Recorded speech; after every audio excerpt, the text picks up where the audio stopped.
Una obra como la que estás describiendo o tratando de imaginar, porque hasta donde yo conozco, pues no conocemos ningún diseño ni ningún estudio. Uno podría, por lo menos, adelantarse a vislumbrar qué impacto tendría esa clase de intervención en el lago de Nicaragua, en ese cuerpo de agua.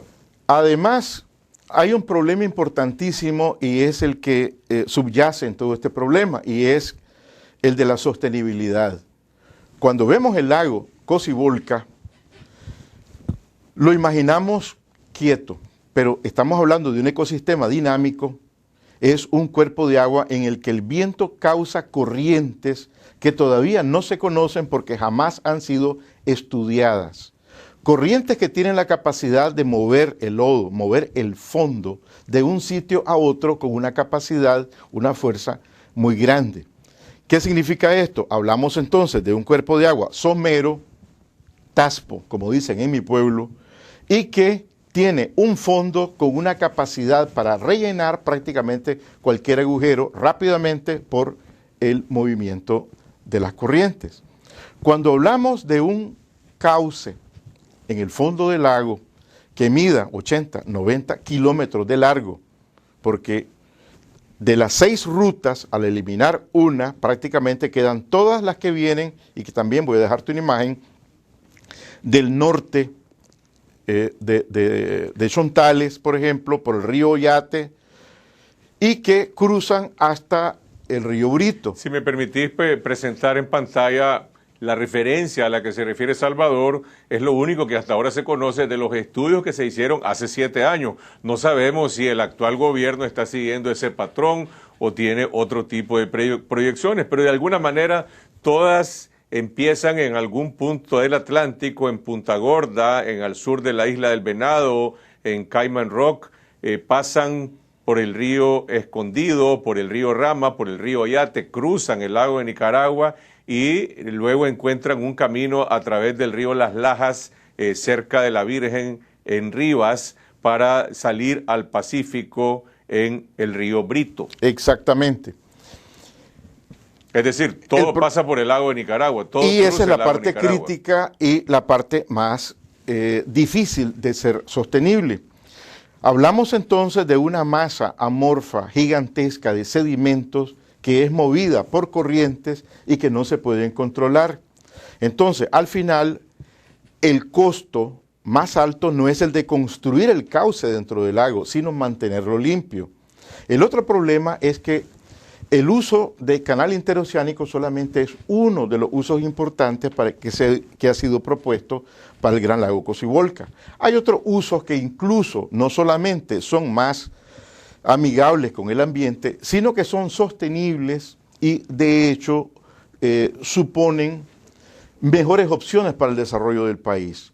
Hace 45 años se identificó que la mejor fuente para irrigar unas 600.000 hectáreas de los más fértiles suelos de Nicaragua en el Pacífico sería precisamente el Gran Lago Cocibolca. Con la información que tenés en este momento, exactamente, vos como científico, como, digamos, experto en los recursos hídricos, tenés una posición o una conclusión en relación a que si el lago de Nicaragua debería ser parte de ese proyecto de canal interoceánico o debería ser excluido o descartado, como ya se ha descartado también el río San Juan.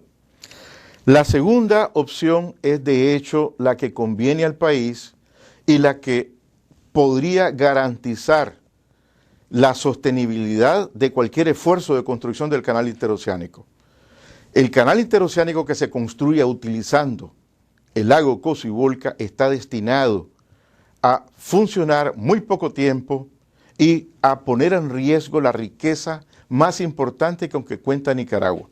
Eso supone que deberían de realizarse estudios, consideraciones probablemente científicas, de ingeniería, antes de llegar a ninguna clase de conclusión. Bueno, es decir, por el momento no sabemos nada. En otros países como Panamá, por ejemplo, para ampliar el canal, que era una obra que ya existía, se abrió un debate nacional, incluso se llevó a cabo hasta un plebiscito. Te mencioné 2 hechos. Uno, que desde hace 40 años no se ha hecho un levantamiento batimétrico del Gran Lago Cocibolca. Estamos hablando con información que tiene 4 décadas en un país que la tasa de erosión es elevadísima y que la cantidad de sedimentos que llegan al lago es simplemente desconocida.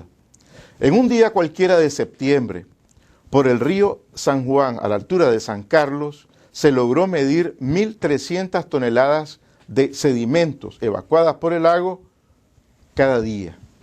Esto es un dato interesante porque solamente nos dice cuánto está saliendo por el río San Juan desde el lago Nicaragua, pero no nos está diciendo cuánto está entrando. No lo sabemos. Otra cosa que desconocemos es las características y el tamaño de las fuerzas que mueven los sedimentos en el fondo del lago. Nunca se han estudiado las corrientes. Salvador, ¿qué pasa? No se puede hacer, perdóname, no se puede pretender construir una obra que depende de la hidrodinámica de un lago complejo si no se conoce esos elementos. ¿Qué pasa con los ríos?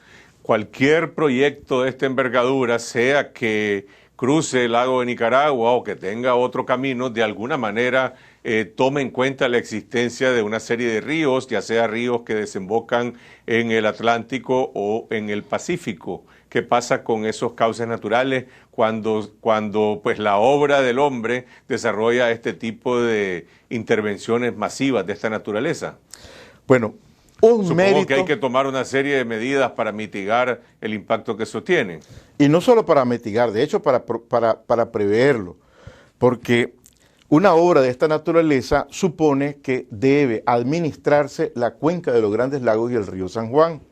Pero no deberíamos estar esperando hasta que se empiece a construir para controlar el problema de la erosión y volver a tener los bosques que facilitaban la infiltración de agua y que de pasada también permitían el desarrollo de una diversidad biológica importante.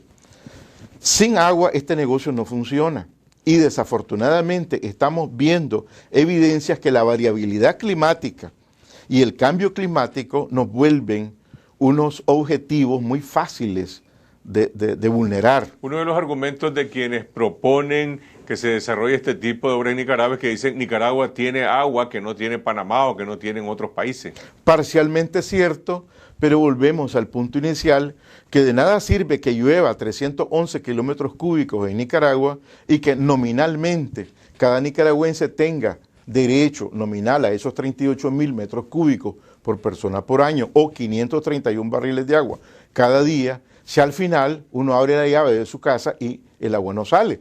Es decir, tenés derecho, pero no tenés acceso, por algo que se llama escasez económica.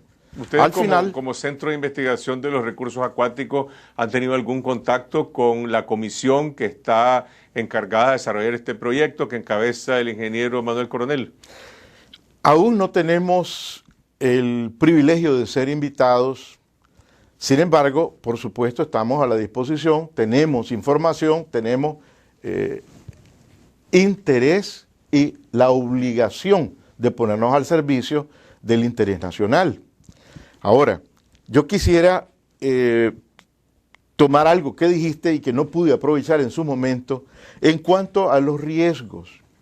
El uso óptimo de este cuerpo de agua para el desarrollo del país evidentemente está más ligado hacia el favorecimiento del desarrollo agrícola, agroindustrial, porque si Nicaragua efectivamente desarrolla el potencial agrícola, no de los 600.000 hectáreas, hablemos de 300.000 hectáreas de occidente, suelos feraces, fértiles, sumamente permeables, con excelente contenido de nutrientes naturales porque son suelos volcánicos, que tienen una capacidad de producción notable y que de hecho el presidente Ortega en la Cumbre de los Pueblos en Bolivia en el año 2009 comprometió a Nicaragua con el ALBA diciendo que Nicaragua rescataría ese viejo proyecto que de hecho el ingeniero Armijo ayudó a preparar hace 45, 50 años, y que con eso no solamente daríamos alimento a los nicaragüenses, sino que exportaríamos. Bueno, eso es precisamente el desarrollo que el lago de Nicaragua nos puede dar. Y además por también cuanto como reserva de agua potable para consumo humano. Esos son los usos compatibles y amigables a los que me refería. Porque irrigar, desarrollar la pesca deportiva y artesanal y dar de beber no solo a los nicaragüenses, sino exportar pequeñas cantidades al Salvador o al norte de Costa Rica, supone un negocio que fácilmente supera los $900,000 diarios en cada uno de esos posibles clientes. Es decir, eso es una opción importantísima de excelente negocio. Hay que ver cuál es la opción que tiene el gobierno, y nosotros pues aprovechamos también para transmitirle una invitación al ingeniero Manuel Coronel para que venga a este programa y que pueda ampliamente exponer los estudios que ya se han venido haciendo con estas empresas holandesas, o a lo que se refirió el comandante Ortega de las averiguaciones que han hecho estas empresas chinas que están diseñando este proyecto que ya se ha convertido en una promesa oficial. El pueblo necesita, los ciudadanos necesitan conocer para poder seguir aportando, y sobre todo científicos como el licenciado Montenegro. Gracias, Salvador. Gracias a ustedes por acogernos en sus hogares.